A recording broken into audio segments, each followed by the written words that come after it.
I will not tread the paths of the world. If I am free to do so, I will follow the holy Dharma.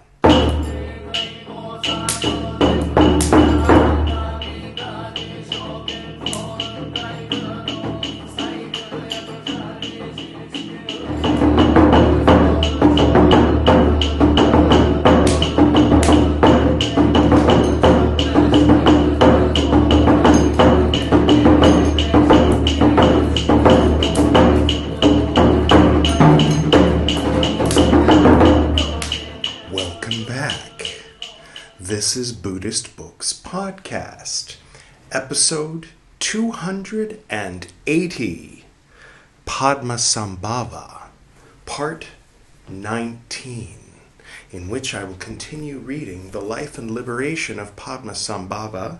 We'll be reading Canto 37, and if it's very long, perhaps that's all we'll read. If it's not, then we'll read 38. We'll see how it goes. If this is your first time, then feel free to start at the beginning of the Padmasambhava playlist by clicking right there, and you can start at Padmasambhava Part 1. All right. For those of you who didn't just click away, but you're new, you heard me mention earlier this is Buddhist Books 280, and notice 280 ends with a 0. So if we bring up the 10-sided clock, 0 corresponds with Padmasambhava. So, for now, it's Tibetan Buddhism. And the 1, 3, 4, 6, 7, and 9, you might notice, are this symbol here, which here specifically I use to represent pre-sectarian early Buddhism, although it's from the Ashoka period, but the actual image. But nonetheless, we read this when most of the time is what I'm saying. And when the episode number ends in 5, then we read some Shingon Buddhism, and when it ends in 2 or 8, we read forms of Chan or Zen, basically, to cut short. If you are interested in Zen, you can click here for the Zen playlist. And if I should have done this as I was going, if you're interested in the Tipitaka of pre-sectarian early Buddhism, translated directly into English from the Pali by the Pali Text Society, just for you, then you can click here for the Tipitaka playlist. Bye. And what was the third thing? Shingon Buddhism. If you're interested in Japanese Vajrayana, I like to get, my idea is that by having one eye in Tibetan Buddhism and one eye in Japanese Vajrayana, then I'll get a clear 3D picture of, for example, 7th century Indian Vajrayana Buddhism. And then also get to see the ways that they've unfurled and flowered into these beautiful traditions that have things in common and things that differentiate them. So anyway, I hope that you enjoy your stay here for the episode. Now I'm going to get to today's reading.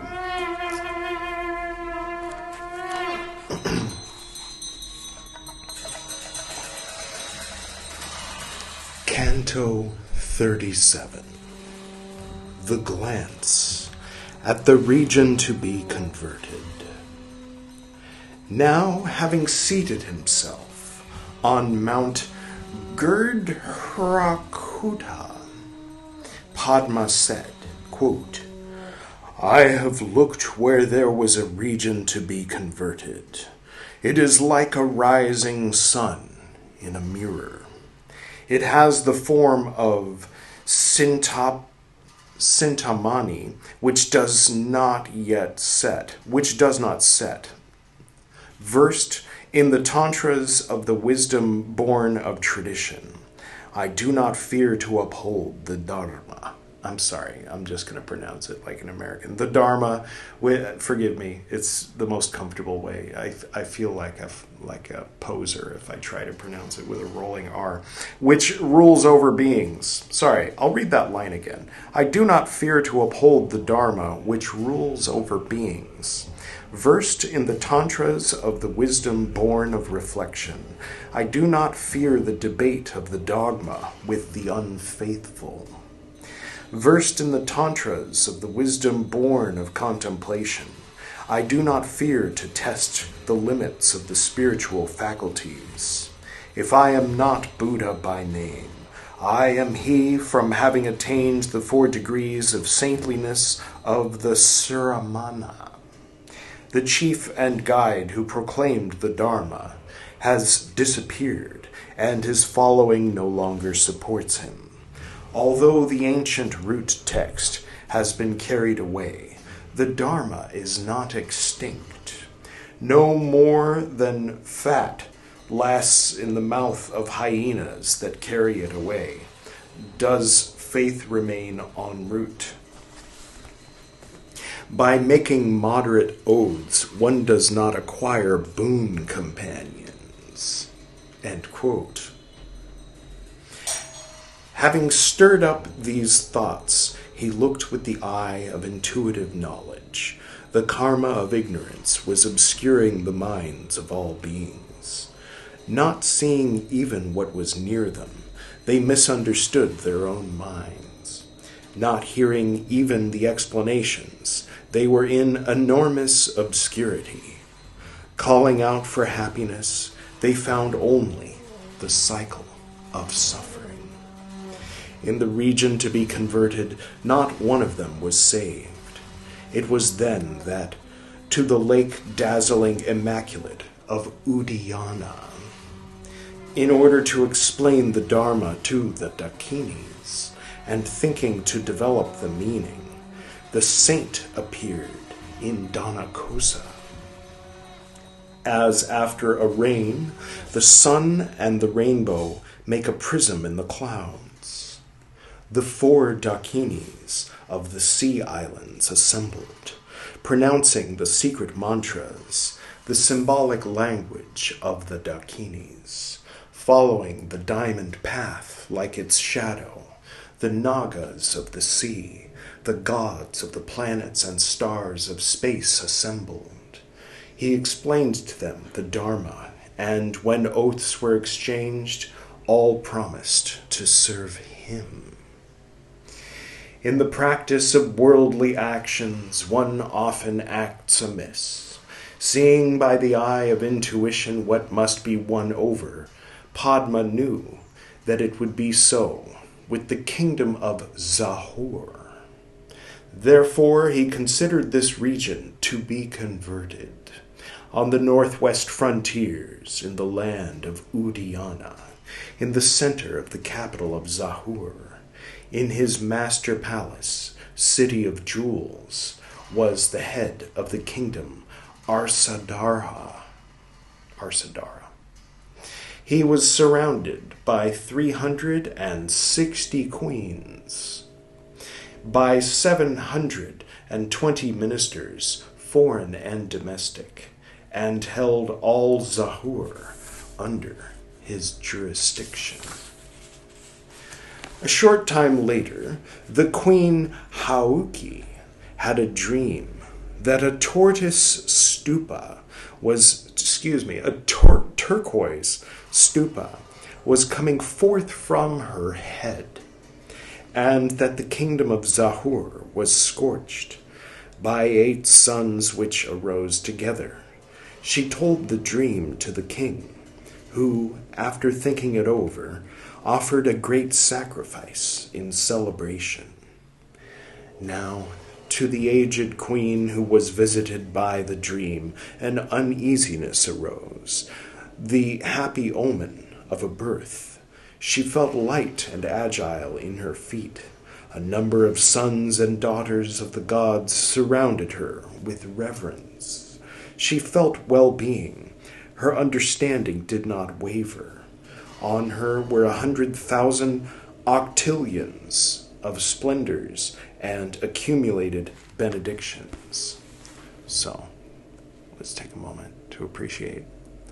1,000,000 times 1,000 is 1,000,000,000, times 1,000 is 1,000,000,000,000, times 1,000 is 1,000,000,000,000, times 1,000 is 1,000,000,000,000, times 1,000 is a sextillion, times 1,000 is a septillion, times 1,000 is 1 octillion.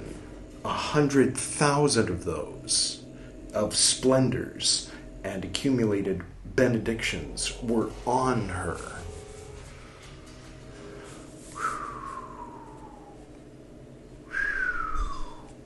That's a lot. Sorry, I just had to take a moment to appreciate that. The ecstasy which she experienced completely exalted her. Yeah, I imagine it would at that point. This announcement was carried to the king, who, joyously seeing in it the promise of a son, had great honors bestowed upon the queen. Though they were hoping for a prince, a daughter was born.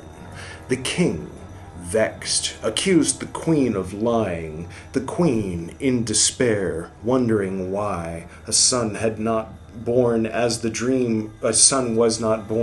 dream foretold, sent for a Brahmin doctor and showed him her little daughter. The Brahmin bathed the little girl with perfumed water, and, laying out a piece of white felt between sun and the shade, placed the child upon it and noted the signs. Then, unable to contain himself, he burst into tears and bowed down to both the queen and the child. Quote, "Are the omens bad? What are they? Speak truly. Do not lie." End quote. And the Brahmin replied, quote, "Bad? No, they are remarkable, embellished by the 32 auspicious omens, so attractive that one would never tire of gazing upon her." She had the kind of legs you'd like to suck on for a day. Thank you, Leslie Nielsen. She is not of human lineage. She is a Dakini of knowledge who has appeared in the abodes of men. Whoever will be her husband will be an emperor. And if she decides to abandon the world and enter into religion, she will guide life and body, the kingdom of Zahur. No one has ever had such preeminent signs. End quote. And he gave her the name of Princess Mandravi. Mandravi, one moment. It's my Princess Mandravi. She's silver. She can use a polish. I'll put her up here with Padmasambhava. Now she grew in a day more than others in a month, and likewise in a month more than others in a year. When she reached 13 years, the Dakinis of knowledge proclaimed it at the 8 points of space, and many suitors, it was a different time, keep in mind, coming to see the princess became competitors for her person. Joy and harmony accompanied her. She shone brilliantly in heart and mind, and revealed the most rare beauty. As a bride price for the young girl, the King of India offered a marvelous horse, precious stones, pieces of gold, the King of China tea, a caravan of fine silk, and 100 horsemen athletes, the King of Bengal 300 elephants loaded with various riches, the King of Baida a white lioness adorned with miraculous gems. The king of Udiana offered jewels in profusion.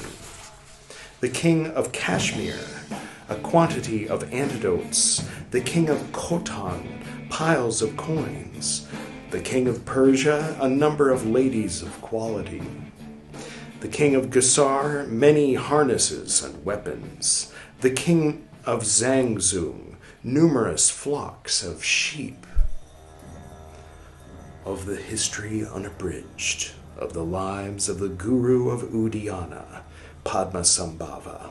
This is the 37th canto, the glance at the region to be converted. Sealed oaths. So what do you think? Do Do you want to hear more about Mandravi, or should I just close and do the closing prayer? Yeah, let's read a little more. Okay. Canto 38. Princess Mandarava's discovery of the flesh of a Brahmin's body. Then the king of Zahur, Arsadara, his heart care-laden, arose from sleep and mused, quote, "This daughter of mine is bringing me many enemies. If I give her to one king, the others will be enraged. If I had 10 daughters like her and gave one to each, they would be satisfied. Or if she did not exist, that also would do." End quote. So, looking for a solution, he held lengthy council with 10 ministers of the interior, and the unanimous decision was to consult the princess and to send her wherever she wished to go. This decision having been reached, he sent for the princess. Quote, "You yourself choose where you wish to go. You will be bestowed upon whomever you like." End quote. Immediately she was choked with weeping and said amid her tears, quote, "I will not go to anyone." End quote. The father replied, quote, "What is the use of refusing? The suitors are watching all the doors. Think it over for 3 days and then tell me your choice." End quote. The princess went up to the solitary spire of the castle, sat down with 3 of her handmaidens, and reflected day and night. Quote, "I was not born in a world despised amid the 3 damnations, but in a decent world, with a woman's body, and though I am only a woman, I will attain awakening," with a capital A. "I was not born in an unfavorable region, too large or too small, but in a central region, in Jambudvipa. I was not born in a land despised among the Mon or savage folk, but in a favorable land, in Zahur. I was not born with incompleteness or defective senses, but with complete senses, alert and unblemished. I was not born with an inferior mind, falling into the power of demons, but with a keen intelligence in order to acquire self-mastery. I was not born with unwholesome karma to practice evil, but with positive karma in order to venerate the Dharma. I was not born in a caste despised, a daughter of the dregs of the people, but in a high caste, and daughter of a king.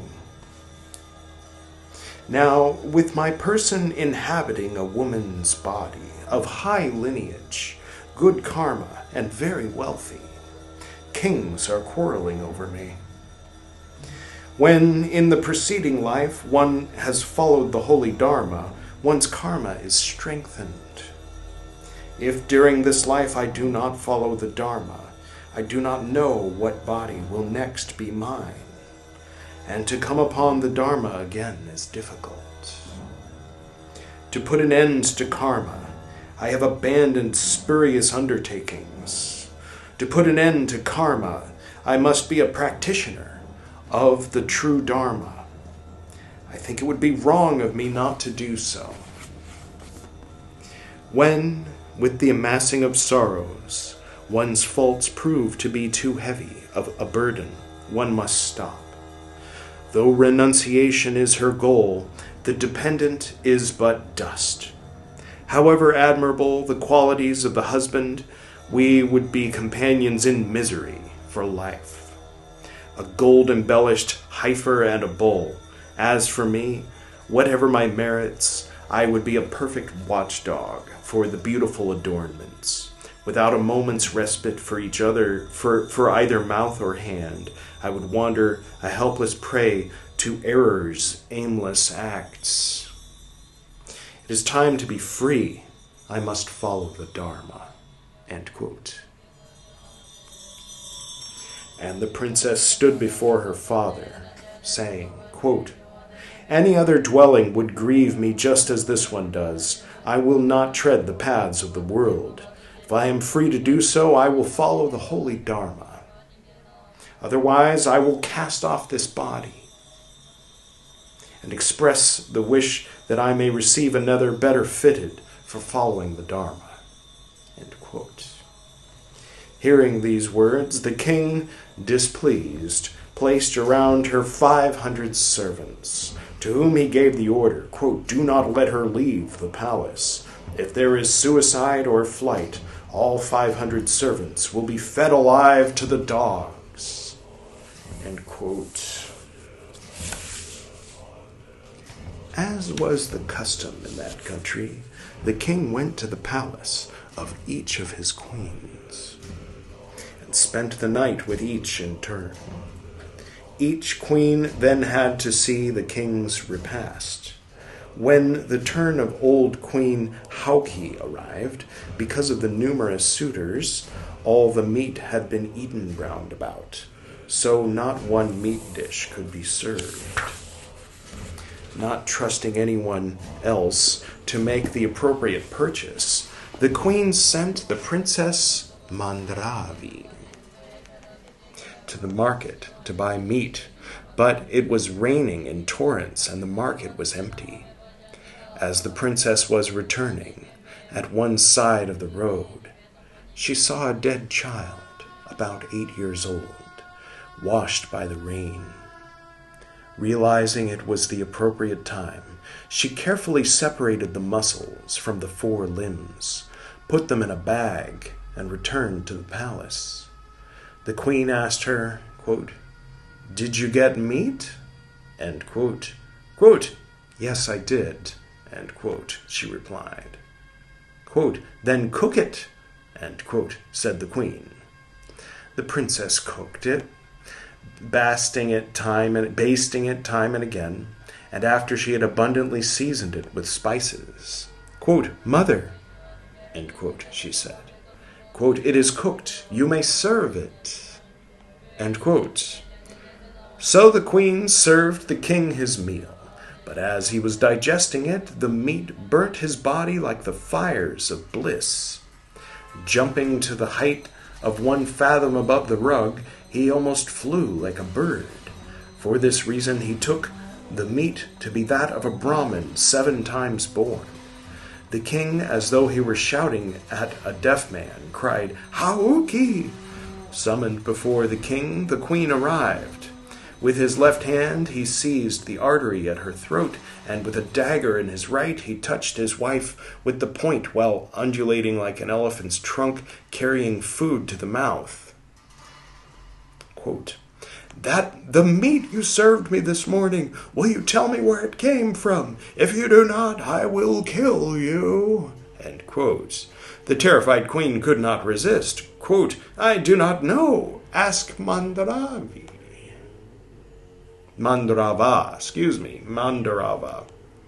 I'm sure I'm not pronouncing it correctly. My apologies.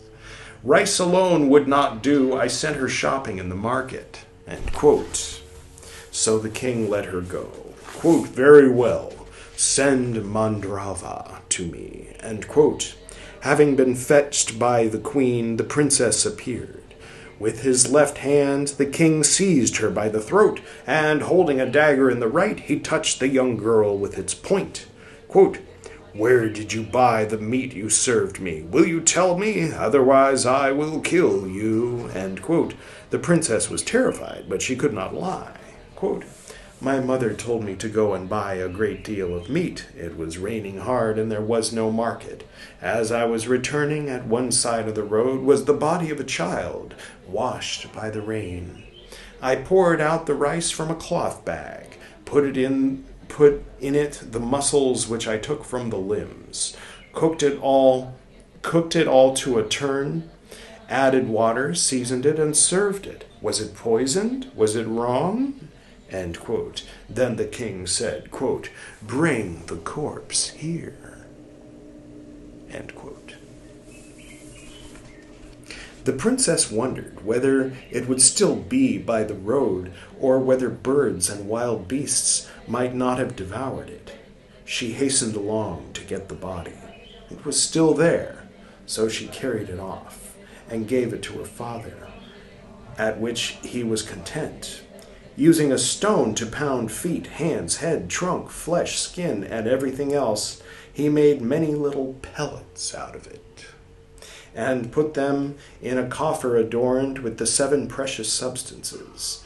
He sealed the opening with the same 7 substances, hid it all like a treasure in the cemetery garden of joy, and enjoined the Mamo and the Dakinis to watch over it. Leaving the Marajit Dakinis to guard it, he laid down an indicator of the time along with the flesh. Of the history, unabridged, of the lives of the Guru of Udayana, Padmasambhava. This is the 38th canto, Princess Mandrava's discovery of the flesh of a Brahman's body. Sealed oaths.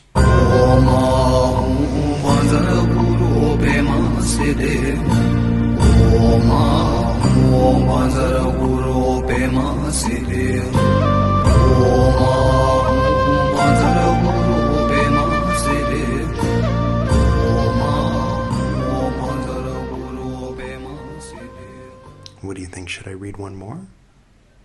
Just one more. Canto 39. Princess Mandrava abandons the world to follow the Dharma. Then Princess Mandrava escaped from the palace by a secret door and went to a place several miles away to the east, taking off her garments of silk and discarding all her ornaments. She said to her confidant, quote, "Take these and return with them," end quote. But the woman replied, quote, "How could I, and leave you behind? What am I to do? Tell me, come back with me," end quote. Mandrava arose, pressing her hands together, and did repeated obeisance to the guardians of the 8 points of the earth. Quote, "The deeds of the Buddha Dharma arise from knowledge, not desire," end quote, she said. She took her ornaments and her many rings, crushed them beneath a stone, and threw them skyward behind her. Quote, "I pray that my intentions be released in keeping with the Dharma, and that I leave no place for the temptations a betrothed girl feels," end quote. With that, she tore into strips her clothing of fine silk, and hurled these to the 8 points of the earth. Quote, "May I never reacquire a body dressed thus. May I take leave of the 8 worldly concerns," end quote. She pulled out all her hair, and having become as bald as an urn, she ravaged her face by plowing it with scratches. The confidant voiced loud lamentations. Her confidant, the person with her. Quote, "Queen over men, though you hold the country's scepter, you have abandoned it. By acting thus and adopting this sort of life out of pure goodness, you force those who care for you to cry for help. Princess, consider whether your father and mother will agree to this," end quote. But the princess told her confidant, quote, "Though this body does not shelter a male soul, it will suffice. May I, without conflict with the Dharma, reach attainment," end quote. And she put on pieces of ragged fur that had been thrown away. Quote, "I have severed attachment to the world, brushed aside impurity as though it were a straw. Pledged body, speech, and mind, and taken a vow of silence. Smeared with red color, I am preparing myself for solitary meditation. And so I will remain, drinking water and appeasing my hunger with earth," end quote. Thereupon, since Mandrava refused to return, The weeping confidant returned alone to the palace, and in the presence of the father and the mother vented her grief in this verse. Quote, "Alas! The princess has taken on the color of the water buffaloes, she who bore all the favorable signs, peerless and comely of feature, equal in beauty to light, glancing on beryl, swan-like her voice's tone, gentle and calm, without hate or rage, smiling, serene by pity alone, held back from the desire to live, kind as a mother to her serving men and women, and to all her retinue, assembling the Udumbara flower. Since the kings of the 10 directions sought to make her their prey, she would not remain in the palace and took refuge in the Dharma. That is the princess's story, and try as I might, my advice was not heeded." End quote. Having said this, she broke into tears. The king then went forth from his palace, and together with the queen went in search of the princess, making many inquiries. The confidant, sobbing, wiped away her tears. Quote, "Dear lord, king, master of men, hear me. Though first of rank among all the women divine, she was not dizzied by the palace, but left it. She has humiliated her body with red paint. And she gave me her jewels and said, quote in quotes, 'My friend, go back,' end quote in quotes. I ran as fast as I could, but she did not return. So Mandrava, consecrated to the deities, having cast off her garments and dressed like a beggar woman, quenching her thirst with water and eating earth, her legs crossed without moving, remains at the level of the ground, for she has been surfeited with dainties and with luxury." End quote. The news went out to the kings and princes in letters carefully composed that because Mandrava has dedicated herself to the Dharma, the suitors could not set her on worldly paths. Grinding their teeth, each of them bore off his riches and returned to his own country. Then King Arsadara had the abbot Santaraksita, son of King Gomati, receive the princess's vows, and honor was restored.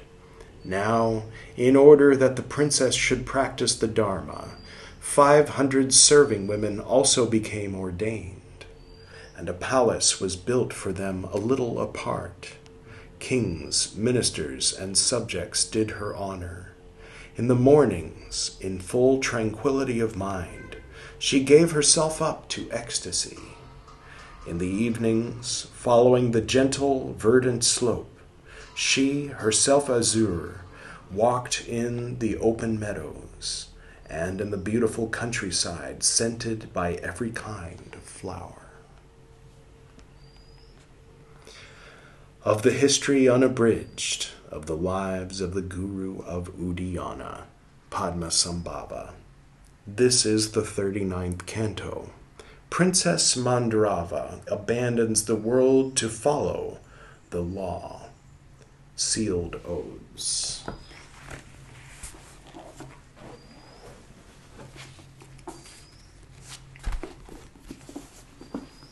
In this context, usually they don't translate Dharma into law, but I think in the title. Anyway. All right. Well, that was lovely. That by far, I've had this statue for 8 years. And my old friend Sal was opening the Crooked Path in Burbank. And I went there, and I think it was the same day I recorded this conversation with him, which I'm embarrassed about. It was a few weeks before I left California forever and came to India, and I've been here for almost 8 years. Anyway, that same moment was when I got this statue. There was a statue of Namgyalma. I think I'm getting the name right. She's here. This is a different one. This is one I got in Delhi. But there was a silver Namgyalma, and I left that with a friend. And I brought the Mandravi with me to India. So it's good to hear her story. I think we're going to continue to hear her story in Buddhist Books, episode 290. So if you want to hear what comes next for her, then do please subscribe and click like on this video, and then the algorithm will let you know when I come out with the next one, especially if you hit that bell. It's up to you, whatever you want to do. All right. Well, thank you very much for joining me for this, and I will go ahead and do the usual closing. To the north and to the south, to the east and to the west, to the spirits of light among us and to the spirits below, we send out our reverent love and compassion. May all beings be happy. May all beings be serene. May all beings be in peace.